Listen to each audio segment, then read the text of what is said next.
Don't Starve is a 2013 action-adventure video game with survival and roguelike elements, developed and published by the indie company Cly Entertainment. The game was initially released via Valve's Steam software for Microsoft Windows, OS X, and Linux on April 23, 2013. A PlayStation 4 port became available the following year, and further versions for iOS and mobile phones are under consideration. Downloadable content titled Reign of Giants was released on April 30, 2014, and a multiplayer expansion called Don't Starve Together was announced in May, and is currently in closed beta testing. The game follows a scientist named Wilson who finds himself in a dark, dreary world and must survive as long as possible. Toward this end, the player must keep Wilson healthy, fed, and mentally stable as he avoids a variety of surreal and supernatural enemies that will try to kill and devour him. The game's adventure mode adds depth to the sparse plot and pits Wilson against the game's antagonist, Maxwell. Don't Starve was Cly's first foray into the survival genre. Conceived during the height of a game industry trend of dropping players into a world with few instructions and a goal of survival, the game was influenced by Minecraft, which spearheaded this trend, as well as by filmmaker Tim Burton. The game received positive reviews from critics. Commended for its original art style, music, and variety of ways for the player to die, although its high level of difficulty and implementation of permanent death were less warmly received. Within the calendar year 2013, it sold over 1 million copies. Gameplay: Don't Starve is an action-adventure game with a randomly generated, pseudo-3D open world and elements of survival and roguelike gameplay. Combat is handled by pointing and clicking with the mouse, while other activities are controlled by the keyboard, or using the inbuilt gamepad support to play using a controller, giving it a console-like gameplay feel. The goal is to survive as long as possible, with a count of the number of days the player has survived shown on screen. The game keeps few records of player progress besides the total number of experience points and the playable characters unlocked. Wilson is the main playable character, but the first character, Willow, can be unlocked with 160 experience points the player receives 20 each in game day and keeps them after doing while Wickerbottom, the last, requires the game's limit of 1,280. As is common among roguelikes, death is permanent, barring the use of an item called the touchstone, which is single-use, is difficult to find, and respawns the player in a vulnerable state. The game relies on a day-night cycle that causes meaningful fluctuations in gameplay style. During the day, the player spends most of their time exploring the large 3D world, gathering food, firewood, and other items, discovering recipes to combine available items, and avoiding enemies. With nightfall come lower temperatures, which the player must stay near a fire to be safe from, and more dangerous enemies. Crafting, which uses recipes, allows the player to create weapons like axes and shelters. The player is omnivorous, able to gather and farm plants as well as hunt animals for sustenance. Food can spoil, however, so the player cannot keep it for too long. Of course, eating spoiled food results in loss of health, sanity, and an increase in hunger. Each in-game day takes about 10 minutes of real time. Death can occur in a variety of ways. The player has 3 gauges displayed on the game's heads-up display, which respectively track hunger, health, and mental stability. Hunger and mental stability worsen by default, but they can be replenished with food and mentally stimulating activities, such as sleeping or picking flowers. When hunger and mental stability get too low, they begin to chip away at health, which will eventually result in the player's death. A large variety of creatures can attack. These include giant one-eyed birds, tree monsters, tentacles whose owners are not shown, and even small, weak frogs that will nonetheless try to accost and eat the player. Additionally, at low enough mental health, figments of the character's imagination become corporeal and able to attack the player. Some creatures, such as a tribe of pig-like creatures, begin as neutral to the player, but the player's actions may lead them to be allies or hostile foes. The game's bulk occurs in sandbox mode, but there is a second mode, Adventure, which the player can access by finding a location called Maxwell's Door. Adventure serves as the game's campaign, and consists of 5 levels that pit the player against Maxwell, the antagonist of Don't Starve. The player loses all items and recipes upon entering, and can only pick 4 to keep upon completion of each chapter. Death or completion of all 5 chapters results in being returned intact to sandbox mode. Plot. Characters. Wilson, a gentleman scientist, is the protagonist of Don't Starve. While Wilson has no special abilities beyond growth of a magnificent beard, other playable characters do. A few examples follow. Willow, a fire starter, is immune to fire damage and can light objects on fire when she is nervous. A girl named Wendy receives visits from her twin sister Abigail when summoned. A strong man named Wolfgang has higher health and defensive capabilities and takes longer to starve. WX-78 is an android who nonetheless needs to eat, sleep, and stay mentally stimulated, but does not become ill from spoiled food. The game's antagonist is named Maxwell. Maxwell is described as a puppet master who is dapper, and frail in stature. He is part demon and transforms incrementally as his anger at the player increases over the 5 chapters of adventure. He is the final unlockable character, obtained after completion of the story rather than with experience points. Story. As the game itself opens with Maxwell snidely informing the player of their gaunt appearance and includes little further story, the game's setup is told through its trailer. On a dark and stormy night, Wilson appears to be getting nowhere in a chemistry experiment until he is startled by his radio speaking to him. It reveals that it has noticed his trouble and a secret knowledge for him. When he eagerly agrees, a flurry of equations and diagrams encircle him and fill his head with this information. Using white rats, a typewriter, and his own blood, among other tools and materials, Wilson creates a giant machine. The radio commends his work and tells him to pull the machine's switch. He hesitates, but at the radio's insistence, he does it. The machine rattles violently and a pair of ghostly arms whisk him into a different world while an apparition of Maxwell cackles. As the player wakes up each morning during the adventure mode, Maxwell appears over them and comments. At first he seems impressed at the player's hardiness. He then becomes irritated and urges the player to turn back. He offers the player a truce but then becomes completely enraged. At the end of adventure, the player reaches an island called Maxwell's Island with a hall belonging to Maxwell on it. The player finds Maxwell trapped in a throne encircled by short stone pillars. The player is at first unable to free him, but finds a keyhole, as well as a key nearby. The player sets Maxwell free, but he turns into a skeleton and disintegrates as soon as he stands up. The ghostly arms from the trailer then grab the player and ensnare them in the throne.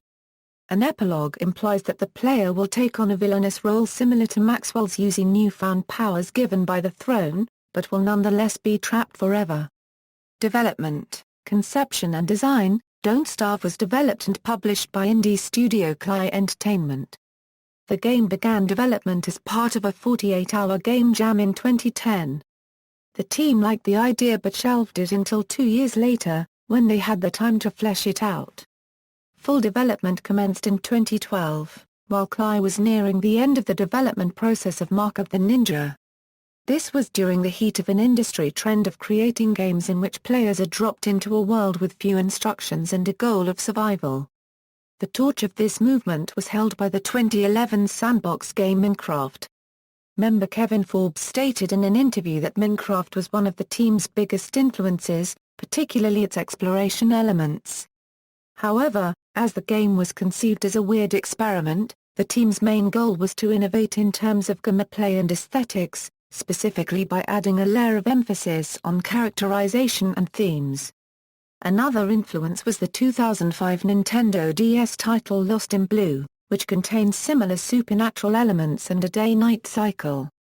The game's dark and supernatural yet cartoonish art style was influenced by the work of filmmaker Tim Burton, to which it has been frequently compared, and by writers Edward Gorey and H.P. Lovecraft.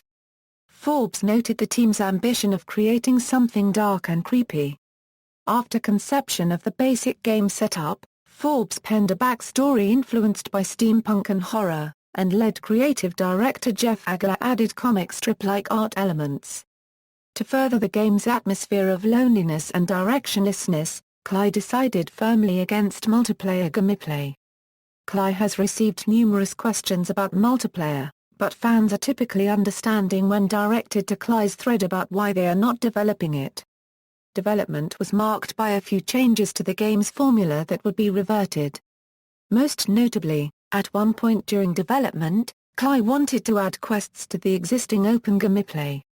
Cly shelved this idea when they realized that having external goals is extremely counter to what is fun about the game. Nevertheless, Cly co-founder Jamie Cheng has emphasized that Cly values the freedom to try different approaches that being tied to a major publisher would not afford them. Cheng related in an interview that Don't Starve Euro's development taught Cly a considerable amount about the nature of the emergent gameplay that was endemic to its opening random world. Cly tries to experiment with a new genre with each project and prefers not to create sequels to any of its games. These lessons would later be used to balance the mechanics of Cly's upcoming project Invisible, Incorporated. Releases and updates. Cly employees argued at length about whether to release Don't Starve as a free-to-play game. Forbes stated that he wouldn't rule it out as a business model, but that the team was not ready to make such a decision. It was, however, free in the early days of beta testing. Don't Starve was released in beta form in 2012, a move that Cly decided on to find out what aspects of the game players are really responding to, and nip usability issues in the bud. Cly's Corey Rollins has stated that he finds that most developers' beta periods simply serve as an early release of the game and result in few glitches being fixed, and wanted to make more use of the strategy. Added benefits the team discovered during beta testing were that it forced them to make important decisions about the game's upcoming release well in advance, and that it solidified a player base. In addition, Cly added the ability for food to spoil during this time, inspired by a forum thread about such possibilities. Cheng found Don't Starve to have ended up a way better game because of the community. It spent a few months in beta testing, and Cly continued to give updates for months after its release. In June 2013, shortly after the game's main release, a PlayStation 4 version was announced. It would not be released until January of the following year. In a January 2014 interview, Rollins mentioned internal discussions of creating a PlayStation Vita version of Don't Starve, citing massive community interest in playing it on the PlayStation 4 remotely. The company is also considering iOS and other mobile phone adaptations, as well as a potential sequel, but is not prioritizing them. Don't Starve, Reign of Giants. Don't Starve, Reign of Giants, the game's first paid downloadable content expansion, was announced on February 18, 2014. 3 cryptic teasers were released, each named after a season of the year. The first, Fall, shows a badger-like creature, while Winter adds an unlockable arachnid character named Weber and Spring a furry leg accompanied by a hatching egg. The expansion was made available as early access at the beginning of April and was released on April 30. It contains new items, characters, and environments. Don't Starve Together. On May 7, 2014, Cly announced that a free multiplayer expansion, Don't Starve Together, would be coming in the summer of that year. As they had initially decided not to create multiplayer, Cly clarified on their official forums that they originally had not been confident that it would actually work both in concept and implementation, but had changed their minds in response to popular demand and bringing in new help. Don't Starve Together is expected to debut both on Steam and as a standalone application. It is planned to support up to 4 players at a time, who can be either existing friends or strangers and can play in public or private games. The expansion is planned to contain most, if not all, features of the single-player game, but with balances for multiplayer. Most details are not yet set in stone, but Cly has stated that Don't Starve Together will likely follow in the original game's footsteps by entering public alpha before heading to early access beta. While the expansion will be free for all current owners of Don't Starve, the price of Don't Starve will rise to $19.99 USD with the addition of multiplayer. Don't Starve, Giants Edition, a PlayStation Vita port of Don't Starve titled Don't Starve, Giants Edition was announced on August 25, 2014 and was released on September 2, 2014 in North America, and September 3, 2014 in Europe. Reception: Don't Starve received generally positive reviews from critics with aggregate scores of 78.69% on Game Rankings and 79% on Metacritic. The game sold 1 million copies by the end of 2013. The game's art style was critically acclaimed. Summarizing that the distinct art style and atmosphere set a cool vibe, GameSpot's Nathan Munier commended the atmosphere and visual design. Marty Sliver of IGN claimed an immense appreciation for the paper-cut-out graphical style and whimsical presentation, going on to praise the threatening qualities bestowed upon mundane objects by the Gothic-inspired look. Game Informer writer Jeff Marchiafava stated that the cartoony art style makes exploring your massive, randomized world a joy. Writing for the newspaper Toronto Sun, Steve Tilley called the art whimsical and wonderful, and the presentation in general captivating. Reviewing the PlayStation 4 version specifically, Jordan Devour of Destructoid said that it looked and played very well on the console, though he did note some pixelation effects when the screen zooms in on the inventory. He also found that the gamepad controls, while less efficient than a keyboard, were similarly enjoyable. The music was generally well received. Sliver compared it to carnival music and called it immediately catchy though lacking in variation. Giancarlo Saldana of Games Radar called it eerie, yet calming, and praised its role in complementing the simultaneously lonesome and dangerous world. Critics universally acknowledged, but gave mixed opinions on, the game's high level of difficulty. This sentiment was epitomized by Sliver's comment that Don't Starve will never, ever hold your hand, and I both love it and hate it for that. For example, he felt some of his deaths were unfairly caused by the game's camera system obscuring needed objects. Munier stated that survival doesn't come easy, but there's an undeniable thrill to the challenge, but also placed the high difficulty in his list of the game's cons. Leon Hurley of official PlayStation magazine claimed that learning is half the fun and even the smallest victory makes you feel like you're a unregistered trademark re-winning with a capital FU. Reviewers also felt that players' levels of satisfaction would depend heavily on their levels of commitment to survival. The lack of a permanent saving mechanic and permanence of death were criticized. Marchiafava, while normally a fan of permadeath in games, found it problematic in Don't Starve because, unlike other games such as The Binding of Isaac and Spelunky, Don't Starve is much longer and so death felt like more of a loss. Munier noted that the novelty and thrills of each new run wear off somewhat, when you're stuck tackling the same menial tasks over and over again to regain lost ground. Sliver expressed disappointment at being given nearly no recognition from Don't Starve itself upon being killed by a frog, and reported being bored for roughly 30 minutes at the overly familiar starts of later playthroughs. Brown thought similarly, also calling the early game in particular a bit dull. Saldana, however, reasoned that you at least gain some knowledge of how things work, and would thus make incremental, enjoyable progress. The variety of unusual, numerous, and frequently placed ways for the player to die was singled out for praise. Focusing on the harm caused by sub-zero temperatures during winter, Munier found that these interesting wrinkles add depth and additional difficulty to the already challenging survival mechanics at play.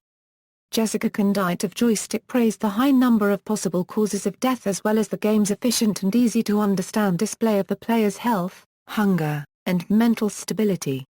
Saldana noted that the unfamiliarity of some monster designs would help to keep the player wary. Don't Starve was a finalist for the Grand Prize and Excellence in Design subcategory at the 2014 Independent Games Festival Awards ceremony. It also received honorable mentions for Excellence in Visual Art, and Excellence in Audio. It was chosen as Indie Game Reviewer's Indie Game of the Year for 2013. References. External links. Official website.